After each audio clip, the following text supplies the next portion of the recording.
સુરતની નવી સિવિલ હોસ્પિટલનો એક વિડીયો હાલમાં જ વાયરલ થઈ રહ્યો છે, જેમાં એક મહિલા એક વ્યક્તિને માર મારતી હોવાનો વિડીયો સામે આવ્યો છે।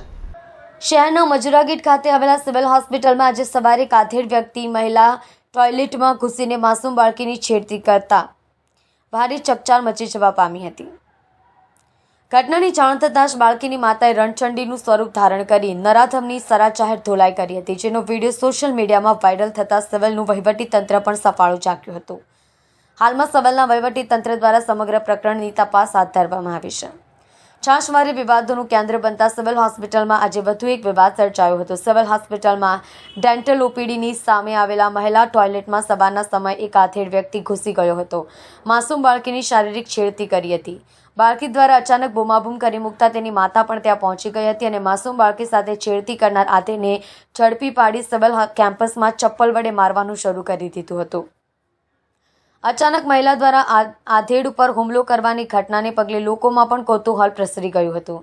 પૂછપરછ કરતા મહિલા દ્વારા સમગ્ર હકીકત જણાવતા લોકોમાં પણ આક્રોશ ફાટી નીકળ્યો હતો। માસૂમ બાળકી સાથે છેડતી કરનાર આધેડ નશોડી હોવાનું પ્રાથમિક સૂત્રો દ્વારા જણાવવામાં આવ્યું હતું। બીજી તરફ આ ઘટનાને પગલે સિવિલના વહીવટી તંત્ર પણ ઘેરા પ્રત્યાઘાત જોવા મળ્યા હતા। સુપ્રિન્ટેન્ડન્ટ ગણેશ કુવેકરે પણ આ ઘટનાની ગંભીરતાને ધ્યાને રાખી તાત્કાલિક તપાસ કરવાની સાથે સાથે જવાબદાર વિરુદ્ધ સખ્ત કાર્યવાહીની વાત ઉચ્ચારી હતી।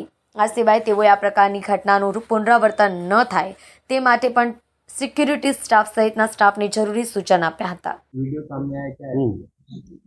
નમસ્કાર, આ એક વિડીયો સામે આવ્યો છે જે સિવિલ હોસ્પિટલના અંદરનું કેમ્પસનું લાગે છે, જેમાં એક લેડી એક પુરુષને માર મારે છે ચપ્પલથી। આમાં વિગત એવી મળી છે કે આ માણસે નશેડી છે અને એક 3 વર્ષની બાળકીની છેડતી કરેલી છે।